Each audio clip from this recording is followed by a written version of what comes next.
Hi everyone, how are you going? My name's Fizedi, and in today's video we are going to have a look at making some snow and some ice. So a little two little farms that we can use that are very simple to build that will keep us in ice and snow for as long as we need. So I've got everything we need in my inventory to build the ice farm.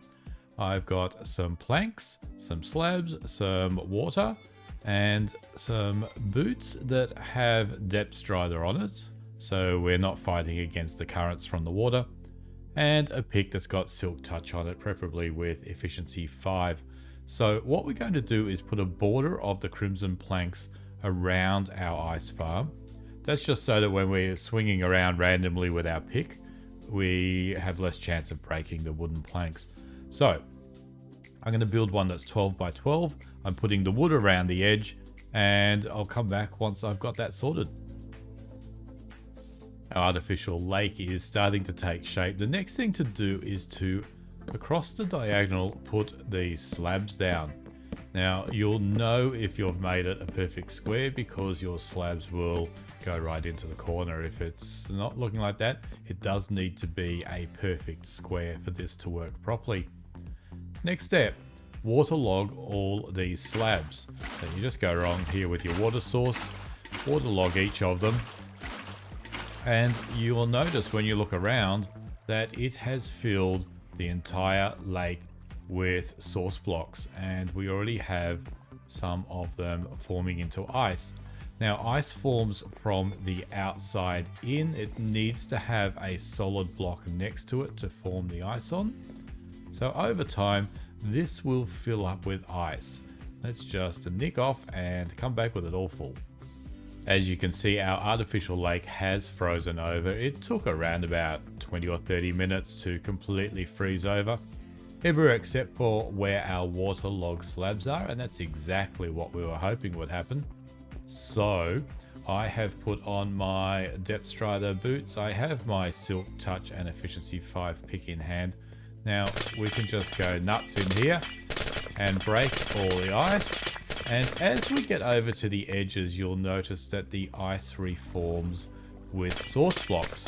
And if we completely take out one side here, you'll see that it does completely refill that area.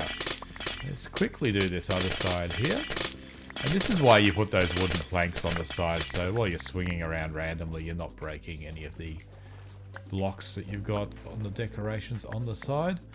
Now, I think we should get pretty close to just a smidge over 2 stacks of ice. There we go. And the ice has already started to come back. So this is like really simple. It's a simple farm. If you don't need a lot of ice, you could just set this up, and every so often you come by and you hack away at the ice, and then you go away and you come back again and there's more ice waiting for you. But you could scale this up. This one's 12 by 12, but you could make it, I don't know, as big as your snow biome. So that's something I forgot to mention. You need to make sure you are at an area that that generates snow and ice. I'll put a little graphic on the screen that shows you the biomes. In some biomes you can go higher, and you will eventually get to a level where snow and ice forms. You normally see them on the tops of mountains and stuff as well. So as long as you're up that high, this will work, and the same with the snow farm. So let's go and have a look at the snow farm right now. Got all the ingredients we need in my inventory here to make our snow farm. Again, it's a very easy farm to make. These two here are just basically the ingredients to make a snow golem. I've got some temporary blocks, some glass panes, a slab for the snow golem to stand on, and some crimson planks, the same as before. They're going to go underneath him just in case, if we had something else we could break them. So let's quickly make it. 4 blocks on the ground. That's where our snow is going to go. That's where our golem is going to stand. So next to that, I'm just going to put some temporary blocks just to keep him in place. And let me just chuck one more there. And here we have our glass panes. Now, I forgot I was in creative. I think I've got to get up there somehow. Now, just our snow golem.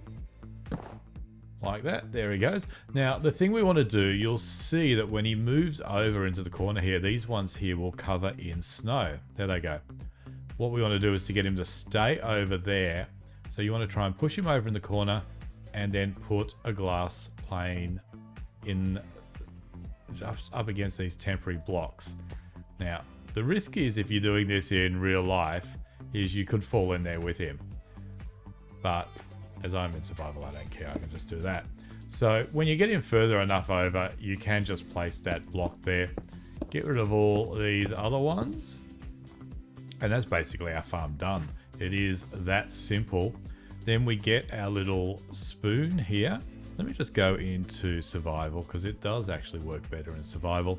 And if I just aim at those two blocks, as you can see, there's snowballs for days. All of them just in that short amount of time. If I use this other one, which has got, what's it got? Silk touch on it. It will actually give us layers of snow rather than the snowballs. And again, like, it's super fast. I think these stack to 64. Yeah. So that is our snow farm. Things to be wary about with this is that this guy doesn't like rain. So if you're in a biome, and I'm not 100% sure this will really happen. There is Fizedi from the future here. The reason this might happen is you can actually build this farm anywhere. It doesn't have to be in a snow biome or up high. You can build it in a plains or wherever you want. It may not work in a desert. I'm not 100% sure. So if you're building this in a different biome, you will need to put a lid on him so he doesn't get wet from the rain. Back to normal broadcast. Because if you're in a biome where snow generates, you're going to get snow. So if it was to rain here, it would fall as snow. He doesn't mind that. If rain falls on his head, he's not happy about it. So you might just want to put a little roof over his head. The other thing to be careful about is you need to make sure that he's not going to get shot. If I was to, I can't really do it here, but if there was a skeleton here, he would shoot at the skeleton would return fire, and he's pretty much a one hit, and that would be the end of him. So you might want to protect him somehow, because he will die to mobs. So if you come back and he ain't around anymore, that's probably the reason why. Okay, so that is our snow farm and snowball farm and ice farm all done. I just want to tell you one more thing about how light affects the snow. So let's go over yonder somewhere, don't know where I built it, to have a look at that. So here I have a assortment of light emitting devices in Minecraft. I'm sure there's more of them, but it makes a bit of sense once you see what's going on. And I've plonked each one down, and you can see it has melted the snow all around it. Even our little beacon over here, our campfire, our lantern, a redstone torch, sorry, that's a redstone torch, a redstone lamp, and a normal lamp. They've all taken away some snow. Actually, this guy hasn't. So how is it doing this, or why is it doing this? It will take the snow away for light levels 12 and above. Now, if I switch on our light levels here, you can see these are all 12 and above, and that's where it has taken them away. Our little soul brothers over here, they haven't taken away any snow other than what they're sitting on, because they don't give out enough light. So these ones have only got 9 light levels right next to it, so they don't give out enough light. The same with this guy here, he's also a 9. Interesting though, the magma cube, which I thought does give out some light, it gives out a bit of light, but it's not giving out enough light. But it's meant to be hot, right? If I was to stand on that and I wasn't in creative, that would hurt me.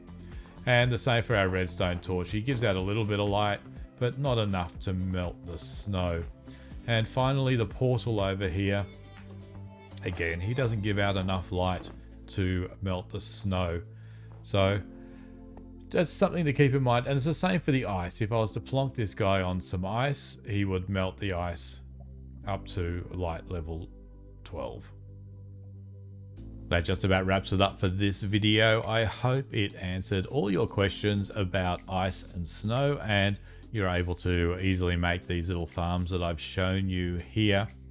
If you've got any other ideas for these little tutorial educational sessions, then make sure you leave a comment down below.